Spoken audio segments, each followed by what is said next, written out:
96 Roadmaster wagon. I really like how they look. They have this like corny old man fake wood siding thing, and this one's in pretty good shape. How do I? You have to click the link in Twitch. You can't click the link in the thingy right there. I don't want to share this. I'm not going to share the screen now though, because I don't want someone to poach my Buick. I'm like, I don't Twitch, so just go to our stream and you can click it in the chat. Nice. If it shows up. And I'll send it to Discord so it actually links. Thank you. I appreciate that.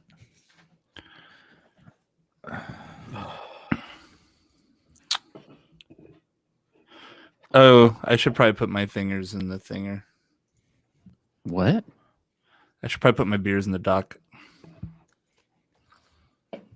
Would have been nice to do 15 minutes ago. 15 minutes? Go ahead and pick.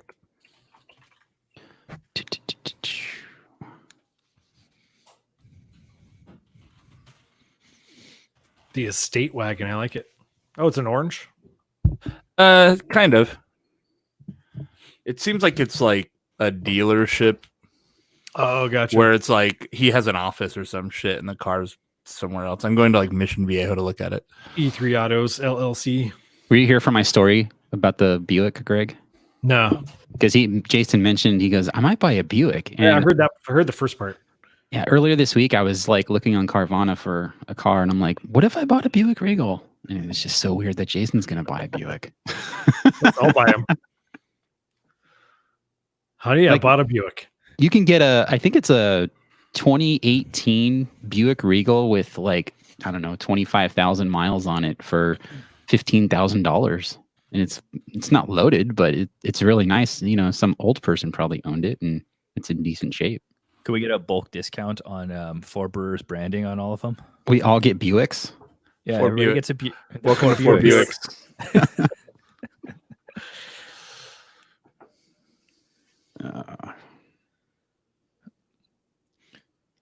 The right way, the wrong way, and the max power way.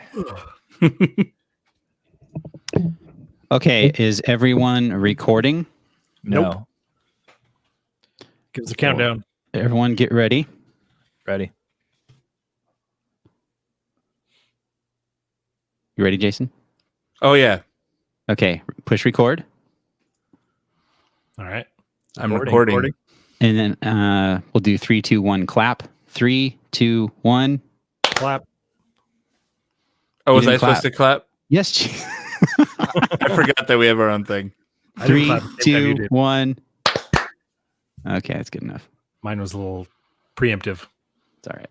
Go for the second Got them clap. claps. Okay. You guys ready? Yup. Oh, yeah. Welcome to the Four Brewers Podcast. My name is John Holzer, and as always, I'm joined by Jason Harris. Greg Nagel. And Tim Mather. And today it's all about American lager. Good old American lager. This was Jason's idea. He said it jokingly in the private chat that we have, and we were like, nope, let's do that. Let's run with it. So that's what we're doing. And before we start the show, we have a new review on Apple Podcasts. This is from Amy San. I think, does that name sound familiar to anyone? I believe this person has written us before. I think Amy-san. I can't remember. It says the title is Even Better on COVID, like a box of chocolates. Okay. And it says, I'm loving the COVID format. It's nice to hear so much more variety on topics like gaming, home repair, boxed wine. Glad you guys are able to produce the same quality discussion remotely. Stay safe and cheers. So cool. That's kind of interesting. Given that we picked up like 6 or 7 new patrons in the last month and this review, like I don't know what's so different about these shows other than we're drinking different beers. But I think the discussion's pretty much the same. I don't know, but people seem to like it. Amy actually reviewed us before back in 2019. And she was a fan of Tim. Oh. She said, we're excited the new guy's Tim. We're bummed the Untapped podcast is gone. So thanks for sticking around, Amy. Yeah, appreciate it. Oh, that's cool. I think I feel like we were when we're all together, maybe there's it's a little more, since the beer's there and we're doing the shows about the beers, I feel like it's a little bit more beer centric, which I mean, obviously we are. And this format feels a little more casual, more like, let's talk about what's going on. Oh, by the way, I'm drinking this and here's a little bit about it. Yeah. I mean, but still, even under normal circumstances, we tend to, kind of bullshit about stuff, but maybe we're just doing it more and people are liking us just talking about stuff that we normally wouldn't talk about. So yeah, I like it. If people like it, I like doing it. I was talking to Greg before we started and I said, I didn't know what I'd think about this going into it. And so far it's not that bad. Especially I thought like getting the beers and like finding some kind of cohesion would be a difficult thing. And turns out it's not. We just try 13 different beers on the show or whatever, and we make it work. So once everything goes back to normal, I still want to record in the studio, but this is definitely a viable like option if it's just not possible for us to get together. Like it's not something that I'll do begrudgingly in the future. It's something that I'll go, okay, we're all set up to do it. And I'm confident that the shows are going to sound good and they'll be good. So, and people seem to like it. So that makes me feel really good because I was worried what would happen. I was going to say your studio is going to become obsolete. Yeah, and have to downsize or something. I don't know. Well, we'll still, I mean, we still, especially there's certain formats we like to do, and we haven't done a few in a while, but like doing showdowns and stuff, I really, we obviously got to be in the room for that, right? Going in blind. Yeah, yeah.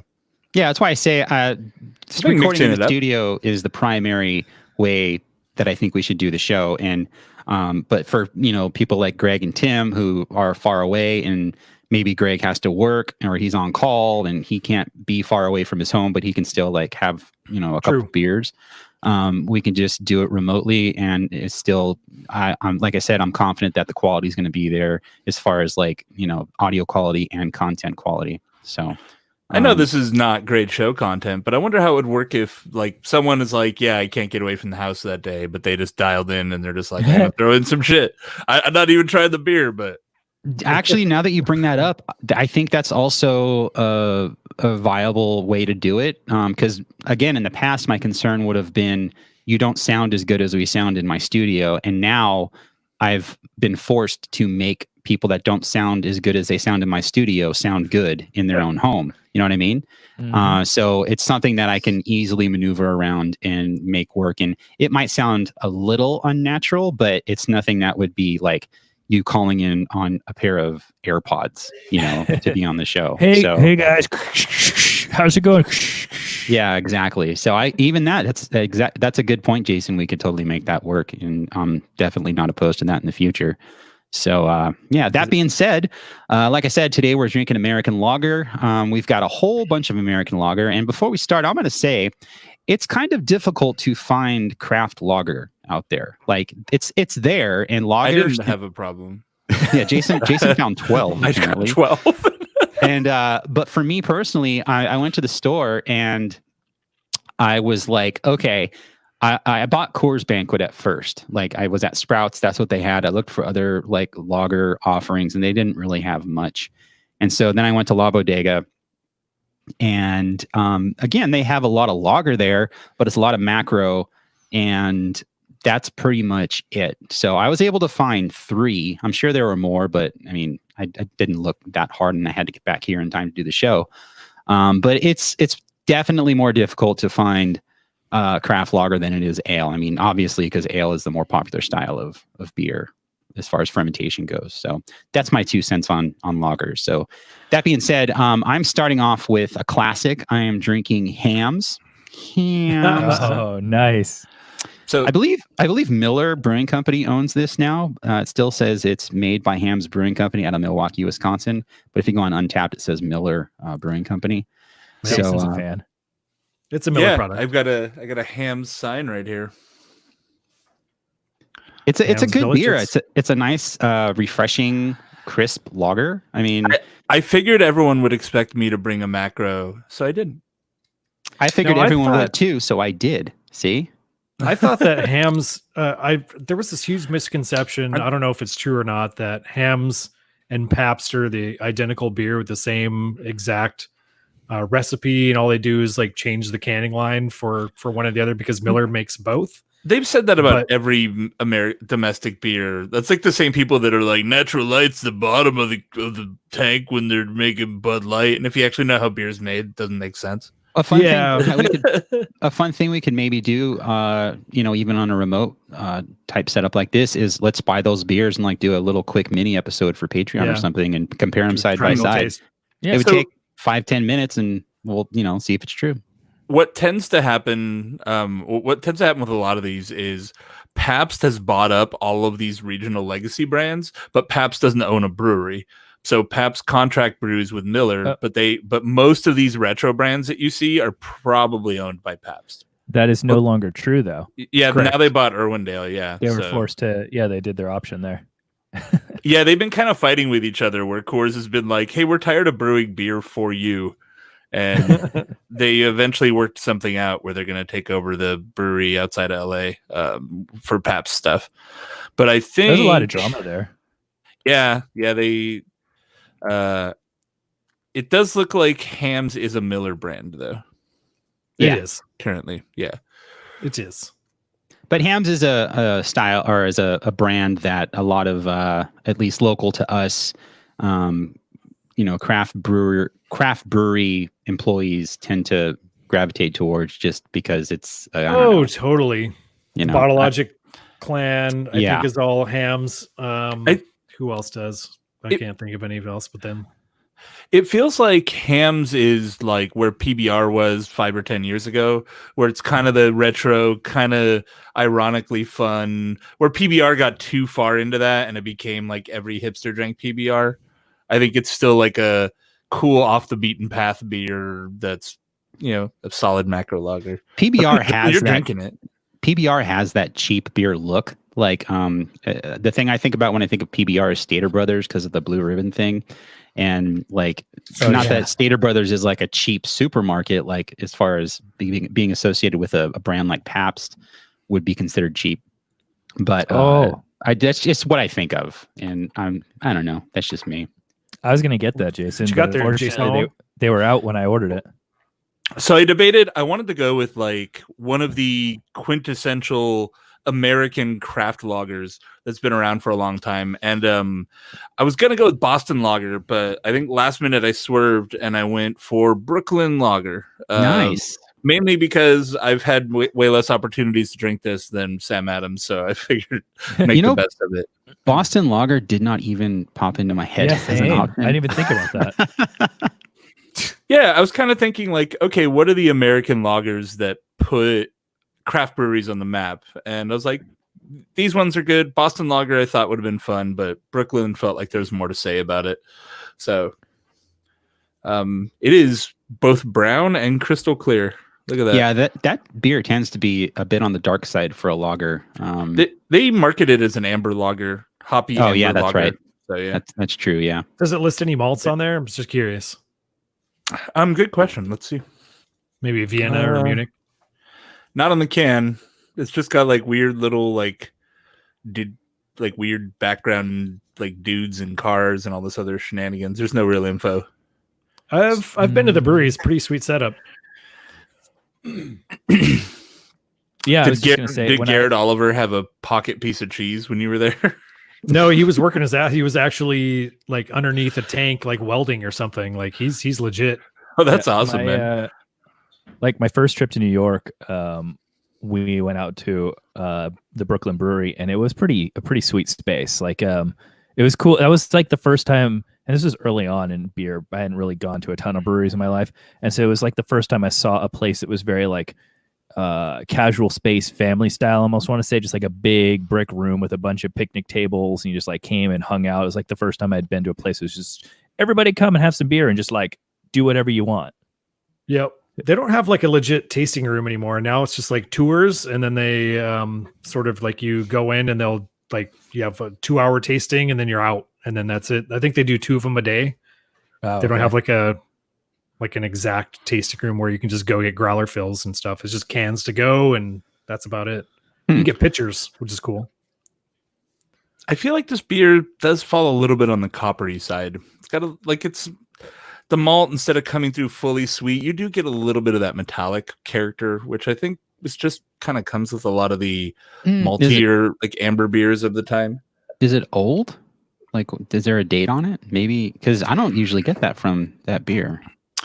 The best by date is August, so it's pretty fresh. Yeah, I mean it's far from when they say it needs to go to be thrown away.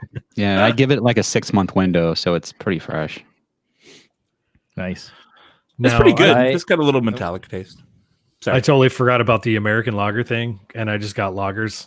Yes, but I did get some Whaley lagers. This is like the whaliest lager that ever existed.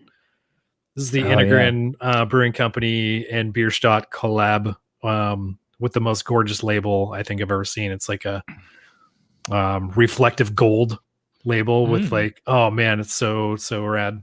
Integrin's out of Moore Park, is that right? Moore Park, yeah, Moore Park up in Ventura County, and then Bierstadt is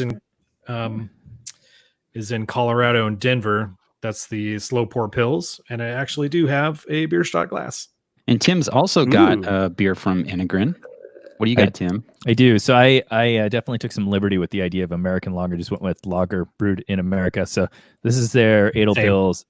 It's German style Pilsner labeled as a lager. This was a replacement for my order. Unfortunately, the place where I went, they didn't have a couple of the ones that I requested. So I should say shout out to Sunset Beer Company for their online ordering, and their calling you up if they didn't have it to offer some suggested replacements. So I just want to make sure that they get a shout out. Yeah, Sunset is dope, dude. Yeah, and it's a cool spot. I'd only been there once physically, and now obviously that's changed. But their whole setup for dropping an order, either put a list in or they'll pick it for you if you give them some hints, and it was really nice. So this was go ahead. Can you shop in person there too? Just like show up and shop? No, you're not allowed inside. They're doing pickup out the door. Okay. But they basically, like, every couple of days they'll take pictures of all their fridges and put it on their Instagram. Oh, that's so smart. Yeah, so you can see what they have. So I went like pick by pick, pause, look at every label on the shelf, Google, is that a lager? Next one. But it worked out pretty well. So yeah, this is obviously Pilsner, so it's crystal clear. I think we did this one when we did the Integrin show a while back. But very solid. I mean, it just tastes, that what you'd expect German style Pilsner. Yeah. Cool, by the way, Integrin's actually, I don't know if everybody knows, but Ventura County's opened up restaurants, and Integrin's actually open right now, like serving in the tap room. Yeah. I read that. Who was it? Oh God, was it hand brewed beer? Shoot, I forgot which brewery it was. Bravery. It was Brian Avery that said he made a Facebook post talking about how Ventura is opening back up, Ventura County. And on one hand, he's like, okay, this is cool. Like, I can get back in business because the last 2 months have been horrible. But on the other hand, like, LA County is still very far from meeting any kind of criteria to making it to the phase 2, step of reopening according to the governor and his guidelines, and they're afraid people are just going to flock from LA to Ventura. Oh, for sure, 100%. And it's just like that's not going to work. Well, I mean, that's like when not Redondo, but like Manhattan Beach or wherever it was south of here opened up the beaches for or Huntington Beach, when they opened up the beaches for like a day. Everybody from everywhere went there. Yeah. Oh, yeah. Orange County. Can you imagine the Karens that are in everywhere right now? Like, just all the people going out are the guys who are harassing Costco employees because they don't want to wear a mask. Like, that's who's in restaurants and bars right now. Like, it is a filter of all the world's worst people are the only ones that are out. It's like, even if I wasn't worried about my health, I have no desire to be around the fucking people that would rush to a bar this weekend. I think there's two sides to that. Because I saw Gemma formerly at Firestone Walker. She posted on Twitter how she's up in Paso in that area, and whatever county that is. Tim, what county is San Luis Obispo? Yeah. They have very low numbers, like as far as infections and deaths and whatnot, and like they're opening up, and so she's obviously a smart person. She's not just going to go out willy-nilly and say time to party, but she's like, things are pretty safe here. I feel good going out. Like I'm gonna, be safe and wear my, mask and PPE and whatnot. Am I an asshole for wanting to go out, like knowing that we have low numbers and I'm gonna be safe and do my thing? And I'm just like, how do you wear a mask and go to a tap room? Well, you don't have to wear it while you're drinking or eating. Right. So the whole time you're there. Basically. But hear me out. Her point of view was, numbers are low here. I feel good about going out. And, and my response was like, dude, I wouldn't judge you at all if you were like taking necessary precautions, but I would, prioritize places and limit your time there. Don't hang out like it's a normal Saturday afternoon or whatever. Just be smart about it. And it's, for me personally, I'm not going out if I don't even know what Riverside County is doing. I think it's a free for all at this point, but it is totally, everything's open now. There's no way I'm going to a tasting room. Honestly, one thing I miss the most is the Mickler Running Club things that we would do. Like I made friends in that club and I haven't seen them in 3 months, and that sucks. Yeah. And I'm very eager to get back and hang out with them, but I'm not going to. And honestly, they're not going to schedule a run because I think they know people aren't going to show up. So again, the phase 2 reopening thing, Jason, you're totally correct. People that are just swarming bars and treating it like everything's back to normal, that's not smart. That's not what you should be doing. But if you're going to go out, be aware of where you're at and if it's actually safe to do so. And if you do go out, just don't be a dick and wear a mask. Like, come on. Totally. So procuring my beers. Well, I did a couple things this week. One of them, I did a virtual beer and cheese class that the side door in Corona Del Mar did. And it was super cool. So you picked up beer and a board of cheeses and they dialed into your Facebook. But nobody in Newport Beach has a mask on. Not one person. Everybody's running. They got their dogs walking. People are like, not. And then I drive back to Anaheim. Everybody's got a fucking mask on. So I was in Temecula. I was in Temecula last week and nobody had a mask on. Nobody. And this is before the phase 2 thing went into like soft effect. And I'm it's like a 50-50 driving around LA, in my opinion. I think there's more wearing than not wearing, but it's definitely I don't want to go into, but you can definitely like put a stereotype around those who feel that they don't have to wear one. And we'll just leave it at that. Do they have a little Rover a scooter with a U.S. flag on it? Like that's the stereotype. Don't tread on me sticker. I'm not wearing it. Oh man, how's your beer, Greg? Oh, dude, this is like this is liquid gold, man. It's bright. It's super biscuity, and it's everything you want from a Pilsner. It's different from Bierstadt, or it's different from Enegren. It's more of like on the Bierstadt side of things. I can definitely tell a difference between the two breweries and their Pilsner. I think Enegren's is a little more punchy, and this is more soft and very approachable and very Steinworthy. Not like the other one isn't, but this is just like you can just turn on a vacuum and inhale the whole thing. You could drink a liter of it very easily. Oh, 2 liters, bro. Nice. This Pilsner that I have, the Enegren Edelpils, I definitely agree with you. It's got a little bit more of a bite, I think, on the right on the end after you've kind of swallowed. You got a little bit of lingering bite there. So I hear you on that. Yeah, this is very, I think, like lemon zest I pick up from the hops, a little bit of herbality, herbaceousness. I don't know which is correct, but the herbaceousness. Herbality? I don't know. The herbosity? Cool. Herbosity, yeah. I like that. Jimothy? Can I call you? So what is it? It's James, Jimothy. And then, that's it. So finally actually featuring the brewery and not just the glassware that's been, anybody who watches our video uses glass all the time. Fall Brewing in San Diego, Plenty for All Pilsner, one of my favorites.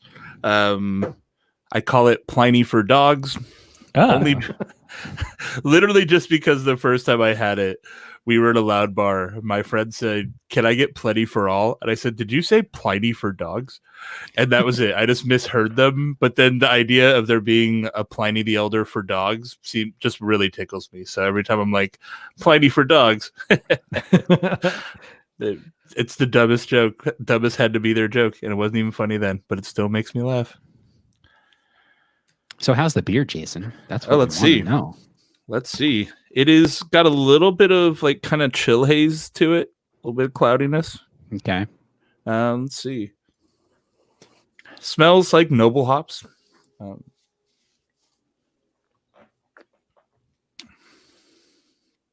It's good. Beer's good. Check. It's a lager show. Yeah, I was thinking that's the problem with the American Lager Show is if we get all just straight up lagers, like, what are you going to say?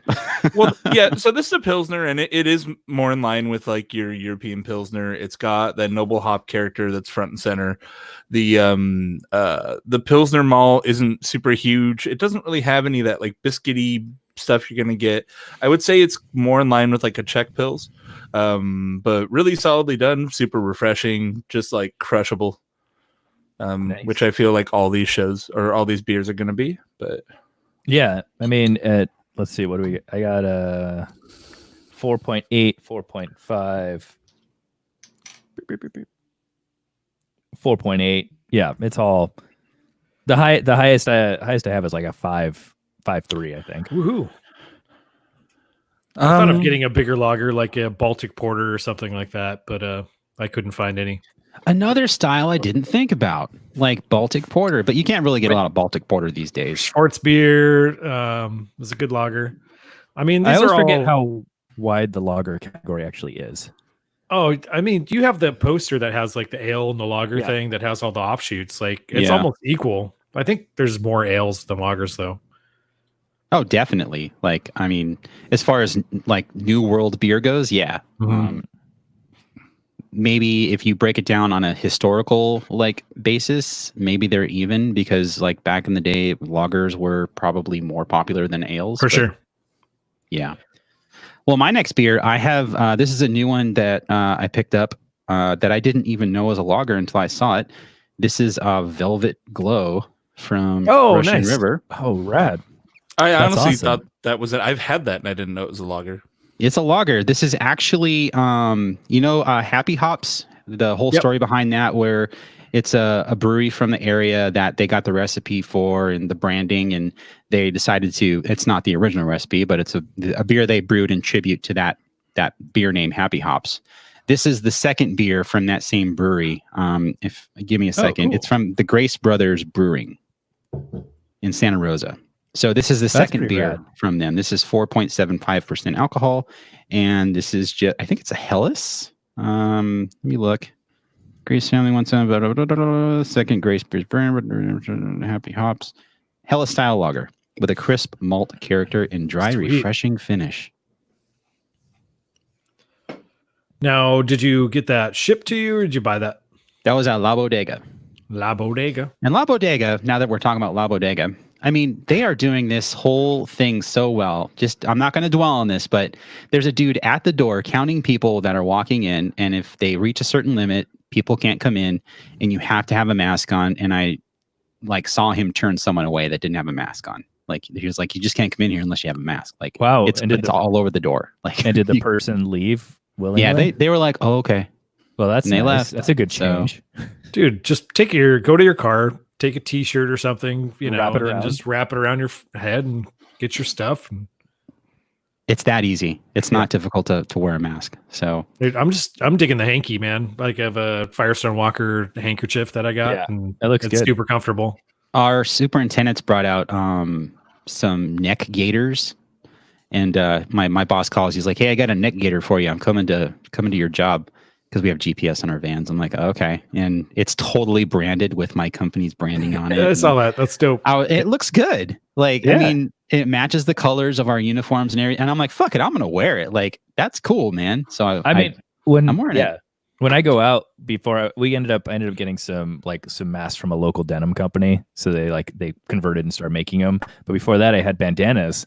And so I tie it before I left around my neck and just pull it up when I need to. I was like, I don't know, I kind of like this. Maybe I'll just keep this on for the rest part of my fashion now. Yeah, exactly. We're all going hipster. Two things about that. The thing with that mask, basically that neck gaiter, it's spandex. So you pull it up, and the problem is if you don't talk or move your head, it stays in place. But once you move your head side to side or talk to someone, it just slowly creeps down. Yeah. I've been there. So I actually cut holes in the side so it's on my ears. Oh, nice. And it works great. It's awesome. And then as far as the fashion side of things go, I posted today on Twitter, I kind of like wearing a mask, in certain scenarios. When I go to the grocery store, it's nice just to have it on because you don't have to smile at people or interact with people. No doubt. Right? You could have the shittiest look on your face and no one's going to know. Oh my God. What's rad with the mask is nobody makes eye contact with you. If you have a mask and somebody else has a mask, you're like, I'm not, it's like talking in the bathroom to a dude at the next urinal. It just doesn't happen. You have to go out of your way to speak loudly so people hear you. When I say excuse me, it's not like I can look at them and they see my mouth saying excuse me. I go, excuse me. Not that I'm being a dick, but so they can hear me, you know? Yeah, get out the way, bitch. So under certain situations, I like wearing a mask. Next up, going with my loose interpretation of American lager, I have a Mexican lager. Nice. That's a very loose interpretation, but okay. Also brewed by an American brewery. Oh, okay. I kind of am That's not a beautiful super can. far off from Yeah, that. I know, right? So this is from Ogopogo in San Gabriel. I've heard the name, but I haven't had anything from them before. And this was also a replacement to one of the beers that Sunset didn't have. Did they just and open? I looked at. I think I was trying to figure it out. I want to say they opened within the last year or so. Yeah. I feel like I had beer from them not that long ago, and I was impressed. I was pleasantly surprised, but I can't remember what it was. Well, they opened in 2018, apparently. Okay. The dude at Sunset basically said this is one of his favorites right now, and so I was like, okay, I'll take your word for it. But I checked out their can art. All their can arts get this really cool sort of vectory illustration, and it's just rad. Honestly, the San Gabriel Valley has been a beer desert in the greater LA area. I know this is super local, but it's the general area on the eastern side of LA County, and it's been not super great for years. There hasn't really been anything there, even though there's a lot of industrial space and stuff. And these guys, and then Aero Lodge, and it seems like Pacific Plate's been really stepping their game up. That area is starting to come up quite a bit. So. Oh, this is solid too. I love me a Mexican lager. I'd say Pacifico is definitely on my top. And this is right on par with a nice little kick to it. Yeah. I just open up. Go ahead, Greg. I would say I would just open up a Panda pool party because it's summer from Brewery X here in Anaheim. Unlike John's problem of finding good lagers, I called them up. I said, "Hey, how many lagers do you guys have on tap right now?" They said 6. Wow. Can I get a crowler of each? Damn. So this one was in cans. It's a bamboo lager, which I've never heard of before. Whoa, what the hell? It's brewed with Czech Saaz, Hallertauer Blanc hops, and bamboo cane sugar. Oh, okay. Huh. That's cool. So there's toss hole. Kind of in the vein of Tim, I cheated a little bit as well because it doesn't specifically say Mexican style lager. Oh, yeah. The Taco Truck from Dust Bowl. Oh, I love that beer. I was looking for that one. We have made it a habit to stop at Dust Bowl when we're on our way up to Sacramento for the craft beer summit. Stop. That place is great. If you happen to be in Turlock, I believe it is off the 101 or the 110. No, goddamn it, the 99. Yeah, it's a 99. I'm super Californian right now. But yeah, if you happen to be driving inland California going north-south and you pass through Turlock, go to frickin' Dust Bowl. You should probably call ahead and make a reservation because under normal circumstances, they're always busy. As far as a locals type of place, it's the spot to go to in Turlock. Even though it's huge, it's full. You could probably just dip in and eat at the bar, but if you want a table, you need to get a reservation. So. Yeah, if you're riding solo, definitely you can just hop up to the bar. But any more than 3, you got to get a table. As far as this beer goes from Russian River, actually, to contrast Hams, like the Hams actually has like more of a hop bite to it. Oh, more of like a crisp, like effervescent bite, and this is very soft on like the palate. Like you hear Russian River Pale Lager, and you're like, come on, it's gonna be happy though. Come on. No, I mean, it's a not. Helix though. Yeah, The Helix shouldn't have any hops. but come on. Yeah, I Russian mean, River. as far as aroma goes, like it's got that, I mean, kind of flowery kind of hop aroma. It's more aromatic than the Hams was. The Hams has that like classic American lager aroma. I mean, I could probably break it down, but I think everyone knows what I'm talking about when I say that. And this smells more crafty, quote unquote. Like it's got more of a like malt and hop presence on the nose. But as far as like the mouthfeel and the flavor, it's super smooth, like kind of fluffy, and like very low in bitterness. It's very crushable, and for 4.7, like, I mean, it's pretty good. Nice. Taco Truck is just a crisp, like Mexican style, I guess, kind of lager, but not. It's just very much that like adjunct crisp lager with a little bit of malt character, no hop character to speak of, but just you could drink 2 liters of it easy.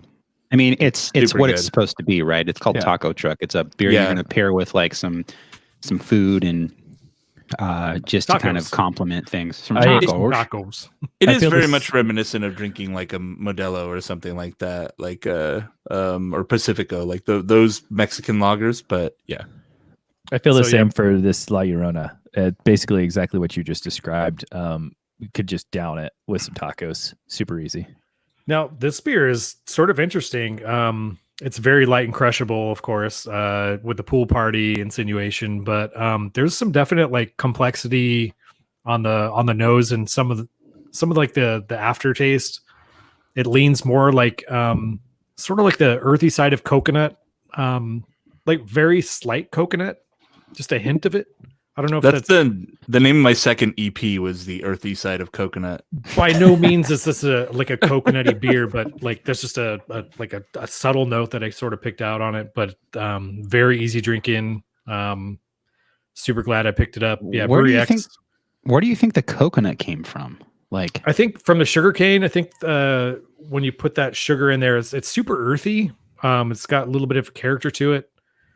I would assume that's where it's from. Okay. But yeah, their pickup was super easy. I've only been doing delivery for the past couple months, and this week I'm like, all right, let me go check out what people are doing on the drive-through front. And I was able to get a pizza from Pizza X, which is a rad pop-up there in their parking lot. And you order, is it their pop-up or a different company altogether? Yeah, the dude from Sergeant Pepperoni's, some of the best pizza in Orange County. He left the company and he's starting his own thing.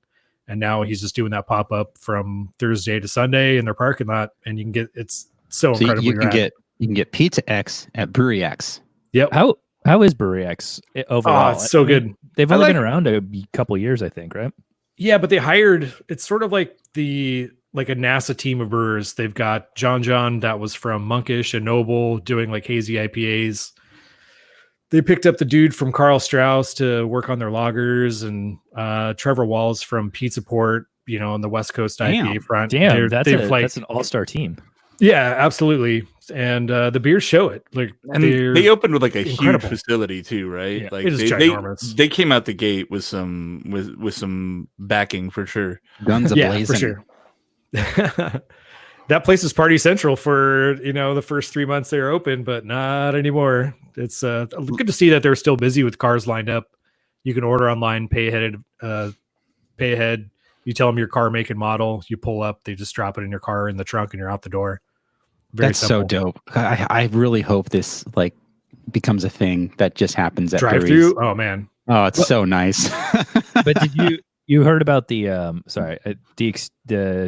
ABC in California? They added the addition of being able to serve alcohol on sidewalks and parking lots with certain rules around restaurants, so they can expand their outdoor service.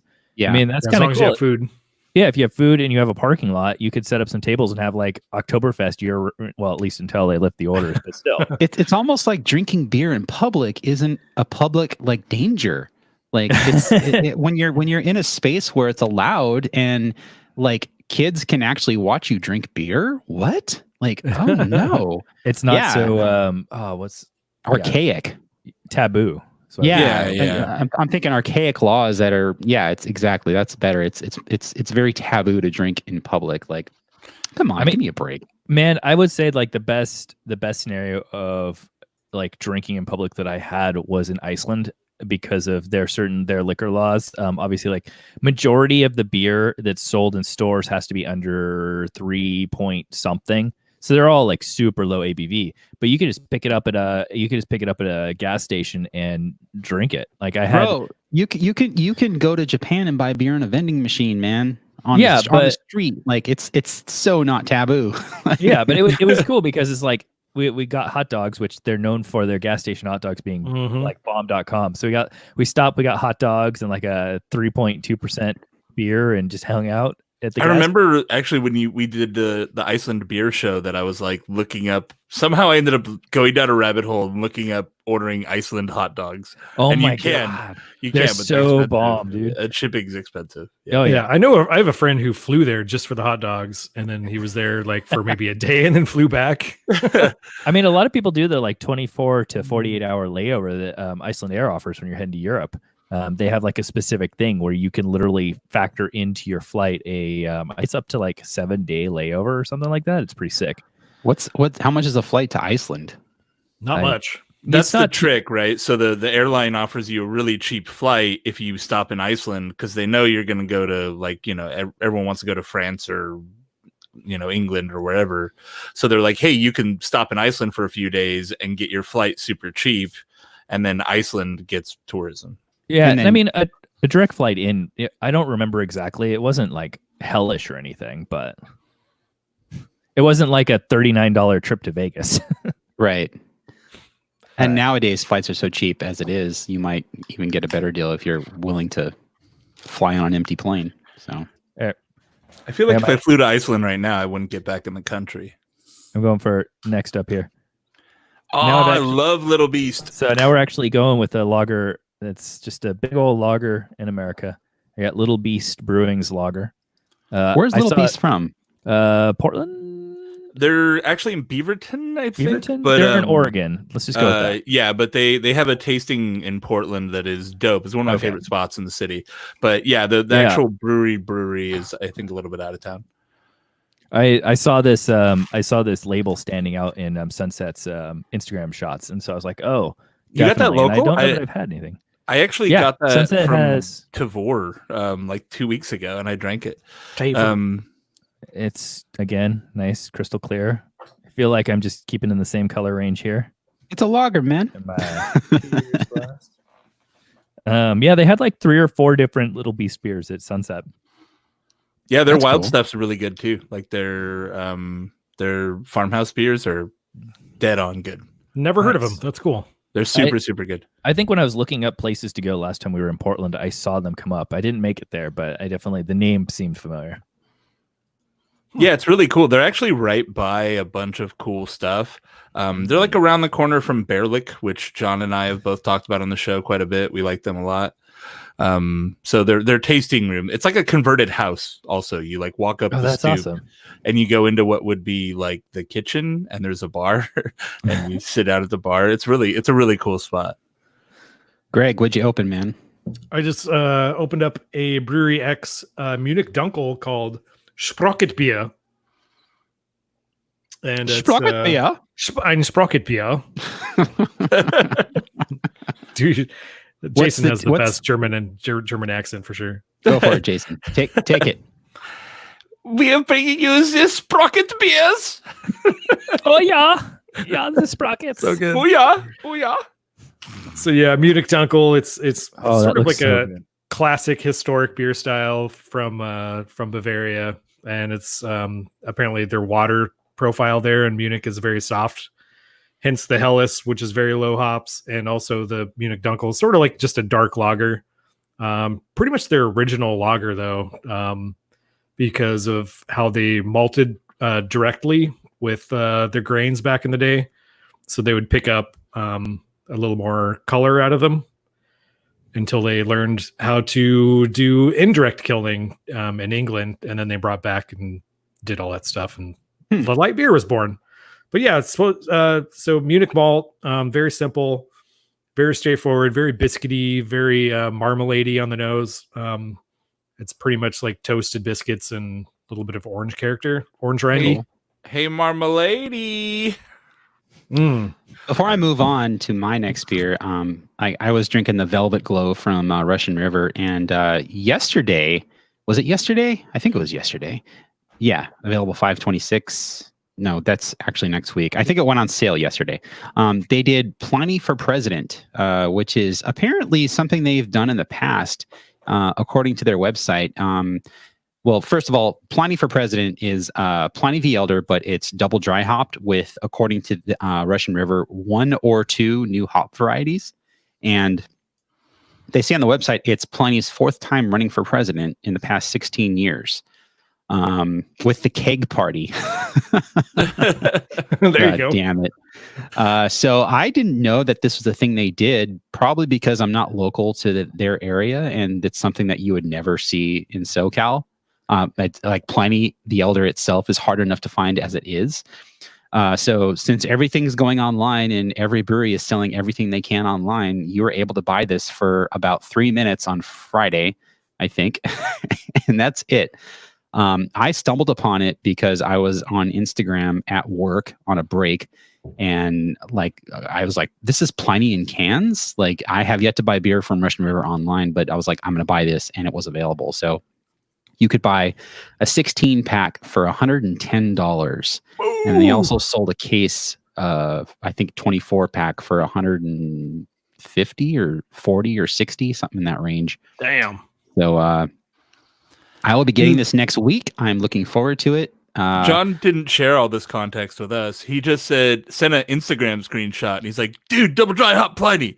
So I'm in my car, like veering off the road, being like, okay, where's that other website? Okay, go to beer. Shit. Okay, brake, swerve, honk, gas, punch, and then gas. And then you ordered Constellation Elder. Yeah, and then it was sold out. So I was like, thanks, John. You could give me a heads up on that. But I did order a consolation case of Pliny the Elder and Blind Pig. So I'm lucky I found it. I even hit up Joe Senegalia, our homie from Jail's Arcade on YouTube, and I'm like, hey, if you didn't get cans, I'll hook you up. And he's like, nope, I got cans too. So how many cans did you get? 16. I will drive to your house. We'll figure out a way to get them. Like, if we could probably, I'm actually next weekend, I'm going to Bottle Logic to pick up a beer. And if Greg and Tim want to meet, like, we can just meet.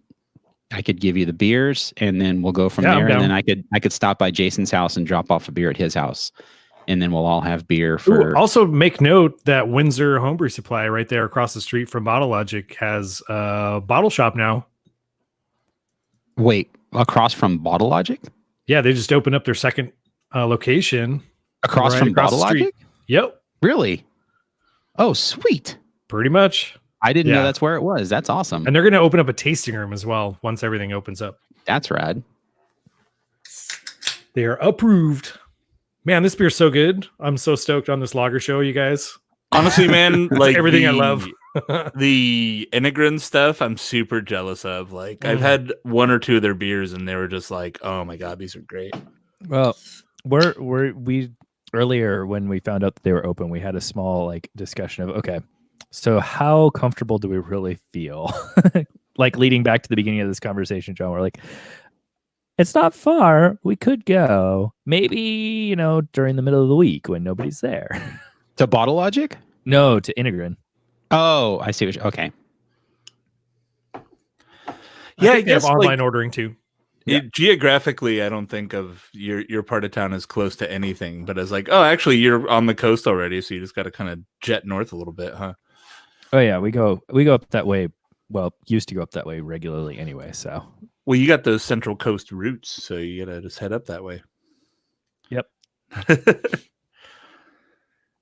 I have one more beer. One more. Okay. I was going to say, what else do you got, John? Okay, I'm going to start clean on that one. So I just opened up a beer from our friends at Suitwork. I didn't expect to see this down here, although they do have distribution down here, but this is one of their special releases. This is a Hanami Haze.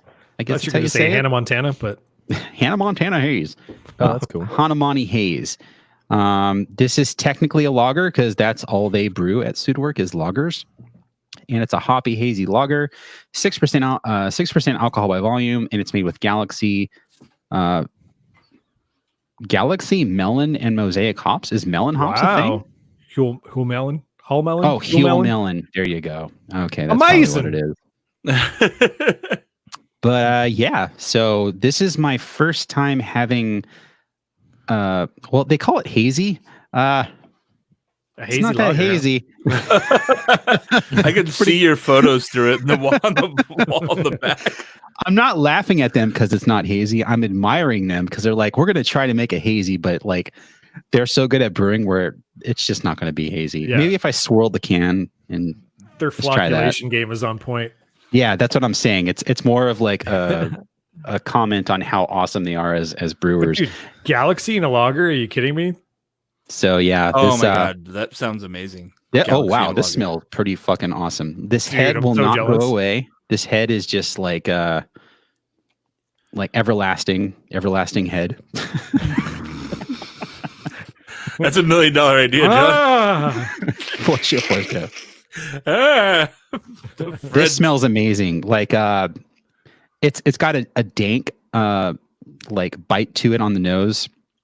Really fruity, like it's like a fruit bowl kind of thing happening, but really crisp, not like candy-ish, but more like actual, just like you smell floral fruit, and it's very powerful on the nose. It smells very good, and this head is like meringue. This is awesome. What's the name of the beer? It's a Hanamani Haze. All right, it's in the doc if you want to look at it. It sounds really good. That's it right there. It's a rad label too. Yeah. Looks like a video game or something. Or an anime. Yeah. From the 80s. It's got like a woman with sticks in her hands. I don't know anybody that's trying to fight. Suitwork in Orange County, unfortunately. I'm going to tell Scotty to get it in. Yeah. I mean, you can't go wrong with Suitwork. Like, I know at Gerard's in Redlands, they have a lot of Suitwork, but it kind of sits on like a bottom shelf in the back, and you can't really see that it's there. And it tends to be older, boxes of beer. Mature. But still, they sell it, and it's good that they still have distro out here in SoCal because they're an excellent brewery that I think is highly, highly underrated. Yeah, I want this beer. I'm just Googling it now. I'm like, where can I find it? I have not nearly as exciting, but what really would kind of encapsulate the current American lager, modern times ice. Nice. I was going to get that. Yeah. Just a regular freaking kind of, I think modern times take on a Pilsner. It's hopped with Czech Saaz and Australian summer hops. And yeah, it comes out super clear. Not quite crystal clear. There's like a tiny little bit of haze in there, but I know they're selling like an unfiltered version of that at one point. I think I had it at the tap room. Yeah, back when breweries had tap rooms. Yeah, the unfiltered versions of beers like this, like the reason that they're unfiltered and people want to seek them out is because when you like filter a beer or you run it through, like what am I thinking of? The thing that spins really fast. Yeah, centrifuge. You tend to lose a little bit of a flavor and aroma from that, and you tend to, like, when you make the recipe, you account for that with the recipe. Self-stability, I think, is why they do it. Well, no, that's of course, but I'm saying when you do that, you lose certain aspects of the beer from that process. It takes the edges off for sure. Yeah, and so when you have the unfiltered version, you get like the maximum punch from that beer, like before it hits a centrifuge or a filter. And that's what's fun about the non-filtered version. Stone's done it too with their beers. It's like a lossless wave. Well, what's that, Greg? It's like a lossless wave file compared to an MP3. It's an uncompressed beer. That's right. That's how I feel about DBA from Firestone. They've at their tap rooms they do the unfiltered DBA, and anytime I was at their any of the tap rooms, whether it was in Paso Robles or down here in Venice, I'd always get the unfiltered DBA just because it was like it just had just a little bit better. I've never loved DBA, and I'm not gonna lie. I know, like, I'm supposed to as a beer person. I'd be like, "Oh yeah, double barrel ale." Like that's just not my jam. It hasn't ever been my jam.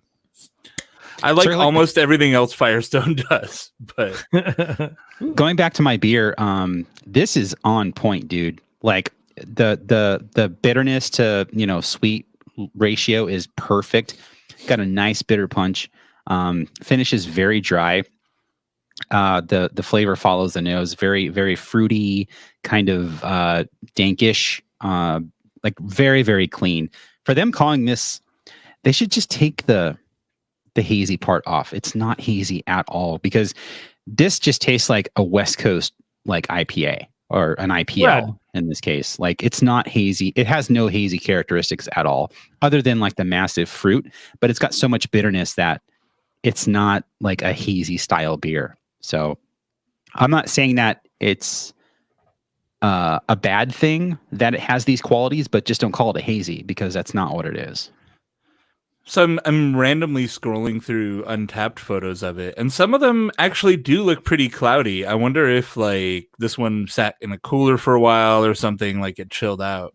It was canned on April 2nd. Huh. So maybe I got like the top part of the bright tank. I don't know. I mean, either way, it sounds great. So, well, going down the road of you mentioned IPLs. I actually my last one here. I've got Deschutes Pacific Wonderland. Nice. This is their IPL. One of my consideration beers was Deschutes has a beer called Deschutes. Mm-hmm. Which I haven't actually had, but I grabbed it and I almost had it for this show. But hilariously, the first time I saw that at the store, the actual Deschutes branding is pretty low profile, and it took me like literally like 60 seconds to figure out like what I was like. Oh, Deschutes, got it. The first thing I thought was the shits when I saw it. No, sorry, I can't come to work today. I got Deschutes. It's like how Adam Sandler would say it in a comedy bit. I got Deschutes. I got Deschutes. Spot on. It's pretty solid. I've always been a fan of Deschutes. I've been to their brewery a couple of times. Bend is amazing in general. And this is pretty solid. It's got obviously a bit more of the hoppy bite as compared to the other lagers that I've had today. And it's good. It's clear. It's tasty. It's got more of that bite that, the hop heads are going to want. Huh. Never had it. What hop heads crave. It's what hop heads crave. Whenever I'm buying Deschutes, it's usually Black Butte. I love their porter. It's really solid. I've got some of their a lot of porters out there. Yeah, I've got several of their 750s of like their fancy things. I can't remember exactly. Yeah, I don't know. I feel like Deschutes for me, like none of the beers that people really like. Some people really register with like Black Butte or the Fresh Squeezed. Fresh Squeezed is a big one, and I'm just like, yeah, I don't get it. These beers do not hit for me. It's a bummer. I mean, I wish I liked them more. I like their hoppy stuff. I think it's pretty good. It's definitely got that kind of old school Northwest vibe to it, which in the current beer market now, surprisingly enough, I kind of like, because like everything is now hazy or West Coast, and they're still like, yeah, we still have that Northwest edge to our beers, and so I appreciate that still exists. Yeah, it's not like boomer beer, like some people call beers like that, like an old school sort of micro brewed, whatever, back in the day. Oh God! But is boomer beer a thing? I don't know. Like I've heard it said a couple times. Like any Costco mixed pack of Samuel Adams is such a boomer pack. Yeah, I mean, Every time I go visit my in-laws, they're like, "Hey, go help yourself to a beer in the fridge." And of course, it's like got 2 packs of Samuel Adams. goddamn boomer beer. When Nance brings a mixed pack of Sam Adams to the barbecue. I mean, I think fresh squeezed is a really solid, nice hoppy beer. I don't know. I agree. I enjoy that beer quite a bit. And it just comes down to tastes and what you like and what you don't like. And Deschutes, when I think of Deschutes, I think more of their barrel aged and their dark stuff more than their hoppy stuff because I mean, I think that's where they shine the most. But that doesn't mean like the lighter stuff, as far as lagers and IPAs and stuff like that goes, doesn't mean they're bad. They're just they've got their own spin on it, and you like it or you don't care. Yeah, that's true. So before we end the show, I wanted to bring up that the Brewers Association just announced that the Great American Beer Festival is going to be basically going virtual, which I think is something we all expected. I think they were holding out to see what would happen with coronavirus and COVID-19, because it's so late in the year, maybe they could still make it happen, but they seem to have, come to the realization that it's not going to be a thing that could happen, because if you've ever been to GABF, like there's no way you could socially distance anywhere on the floor at GABF. Like you are literally, I'm not going to say nuts to butts, but sometimes you're nuts to butts. It's just one of those things where you're always around someone's always in your personal space. There's always someone, you got the drunk guys that are running around, being obnoxious. Like there's no way they could make that happen in this current pandemic world we're living in. Yeah, I'm really curious with the slow march of small stuff starting to open back up, like things like festivals, like beer festivals and conventions in general are just these are just seas of people, right? Like concert, festival concerts too. Yes. Are they really going to do Coachella in October? No. As somebody who puts on a small beer festival, I thought of how it could happen, but do I even want that to happen? I'm just going to wait a year and we'll figure it out then. Yeah, but I mean, Greg, you're small time, it's but plausible. something like Coachella that Jason brought up, It's impossible. Coachella has been canceled, but no, it moved to October. Oh, they moved it. What was there was one big fest that was canceled, I believe. Yeah, it was in April, and now it's supposed to be October 9th, 10th, and 11th. I can't imagine. I don't know. Well, the initial thing with Coachella, I think, was if they cancel it, they don't because they have to take out insurance on their festival, and so if they cancel it, they lose money. Where if the governor says you can't have this festival, then the insurance kicks in and they're covered. So they were holding out basically, and I would think the Brewers Association would have similar kind of insurance for their event, but they're announcing it themselves. But it's also in line with what was it the governor from Colorado? I think. God, I should have. Hickenlooper? No, he's not the governor anymore. Really? Oh. He's running for Senate, I believe, in Colorado now. He was running for president. Now he's running for something else. Basically, they said the government said we can't have this festival, and so we have to shut it down. So again, they're going to lose a lot of money. They announced that on April 29th, they're laying off 23% of their staff at the Brewers Association. Oh, wow. Which is a lot of people. Well, percentage-wise, it's a lot of people. I don't know how many people actually work for the BA, but that's a lot of it's one guy. They actually just have 6 people. Yeah. So go ahead, John. Finish. Sorry. I'm just going to so it's going virtual. They're moving the date from, I think it was supposed to be in September to October, but the beer judging and the competition is still going to happen, and they have yet to announce how that's going to work.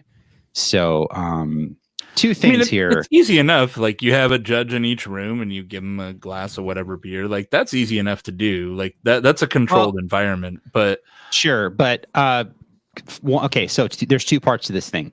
The first one is going virtual. I know Untapped is doing a virtual like Untapped Fest where it's like $90 for 8 beers, and you have two sessions with Greg and some other people, and it's like a virtual hangout kind of thing. And again, the scale to which Untapped has their like, not a lot of people. Okay, the Great American Beer Festival is thousands and thousands of people. Yeah, for sure. Untapped is what?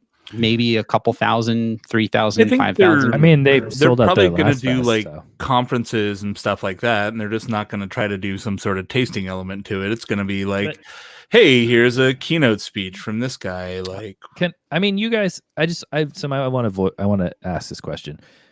I will fully say, like, I think the three of you are far more in the beer nerd realm than I am, because I as brewers and just general knowledge.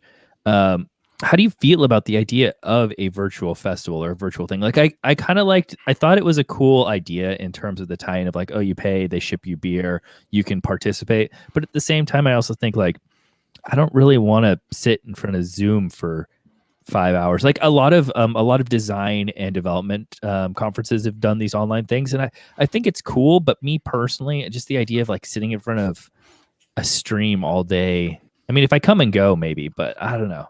It doesn't really do it for me. I think there's kind of like for any of those, and if you talk about like a professional conference, like a beer festival, there's a social element to it, but then there's also the, like you're watching speakers and there's educational elements to it. And that stuff pretty easily could translate, right? Yeah. Like, hey, like they can have Garrett Oliver give a rousing speech and he probably still has cheese. Talk about my cheese. Yeah.